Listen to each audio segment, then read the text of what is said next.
What is going on, everybody? I am back today to talk about a movie that I've seen on a lot of people's lists for like their favorite psychological thriller slash horror movies. And it's always been really interesting to me. I've really enjoyed like the posters I've seen of it, but I didn't really know much about this movie at all before I went in to watch it, other than I'd seen the director's name before, and I've seen a few of his films now, and one of them is the film Creep, not the found footage, the one that takes place in the subway. And I enjoyed that movie. I didn't think it was perfect, but I really liked the atmosphere and the build up in that film. And he directed a newer movie called Consecration that was like a religious trauma horror film that was very run of the mill, stereotypical to those types of movies. But he's done enough with his films, and I was compelled enough to watch this because the premise sounded really intriguing. And I surprisingly haven't had this movie spoiled for me before I watched it. That was really nice, especially with some of the twists and turns that the film has to offer. And the movie I'm going to be discussing with you today is Triangle. Triangle is directed by Christopher Smith. When Jess sets sail on a yacht with a group of friends, she cannot shake the feeling that there is something wrong. So, as I said, I was really looking forward to watch this movie.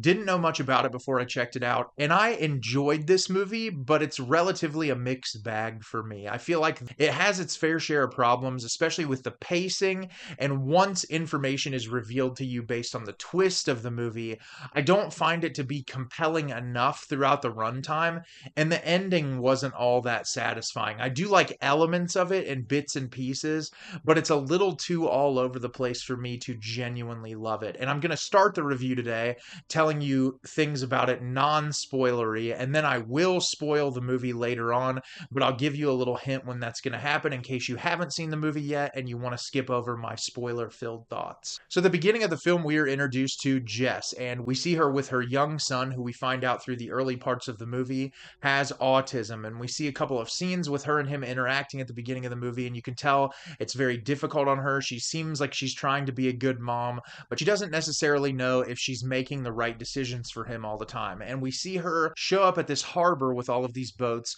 where we're introduced to her very large friend group, and they're all about to go sailing for the day. And they get on this boat and they're out sailing, and somehow the wind just completely stops where they're at. And they're all kind of off put by it, but they see a huge storm in the distance, and it ends up capsizing their boat. And they all crawl on top of it.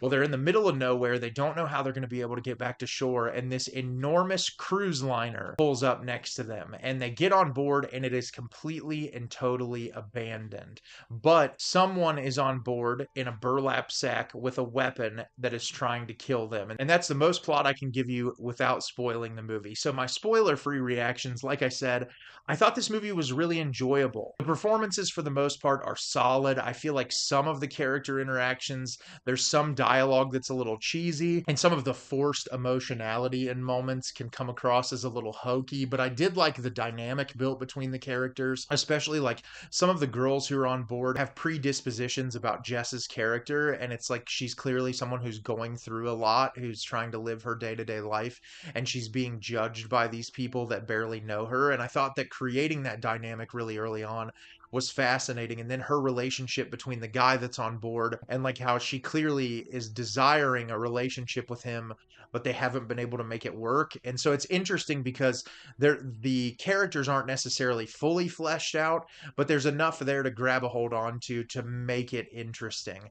Really love the setting of this movie. It's on this abandoned cruise liner, and everything feels very lived in. There's a lot of attention to detail in props and things in the frame that lead to ideas that the film is trying to convey later on, and some things when I get into spoilery territory that I'll talk about a little bit more. And I loved the attention to detail of that. I love the simplicity of the killer's look with a burlap sack and carrying around this shotgun. It's very unconventional, but I liked it because you're in the middle of nowhere on an ocean. This is your only chance of getting home, and there's something about the claustrophobia of that situation, and like knowing you can jump in the water, but death is just as imminent doing that as facing this person head on.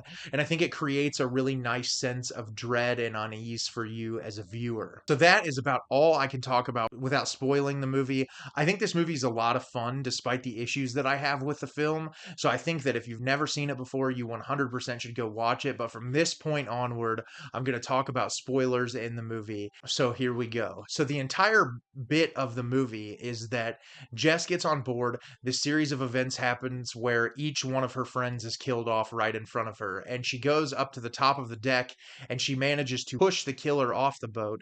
But eerily enough, the killer sounds exactly like her. And she looks off the boat and sees the capsized boat pulling in again. And the entire series of events that just happened is about to be relived with people that seemingly look like clones of the people who just died.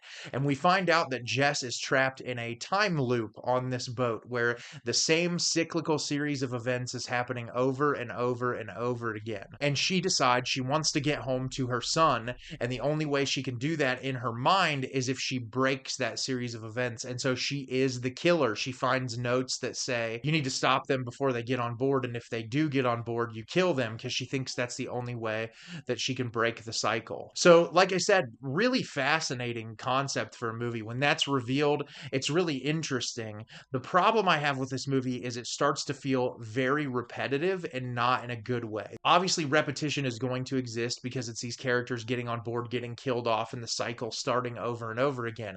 But there's some decisions surrounding the editing and the pacing that just makes it feel like it overstays its welcome a little bit too much. And I get that that's probably the director's point, especially with what they linger on at the very end of the movie. But the problem I have is here is that there's so many moments where it just lingers on either Jess's character stumbling into something else that is just reiterating the point of, hey, you're trapped in this time loop. It's not necessarily information that weighs heavily enough into like creating new conflict or making the situation more interesting. It just feels like more of the same. There are a couple of really cool moments. Like one moment she chases one of the girls up the stairs, like she's trying to talk to her and have a reasonable conversation with her. And she sees all the other dead iterations of her laying on the floor. And I just thought there was a lot of really cool imagery surrounding that. And this is all tied into the relationship with her son, which, spoiler alert, like I said, if you have already seen the movie, we find out at the end that this is essentially her trapped in this endless time loop because she believes she can save her son, who she seemingly killed in a car accident. And it's really fascinating to have this idea of being trapped in this limbo where you're around people that you care about, or at least one person that you care about, but they're all constantly going to be getting killed in front of you until you can break the cycle or eventually just decide you don't want to do it anymore and have to live with the ramifications of your actions. And I like that idea. I really like that. There's something very dour and depressing about it. And like being trapped in this limbo, it's interesting to think about it when you think about like religious history or the idea of purgatory. Like I like those elements, but so much of the film just feels like it drags. Like there's not enough there to hold on to make it fully fascinating. There's just so many empty scenes that I feel like could have been filled with more interesting dialogue or like more twists and turns throughout the way.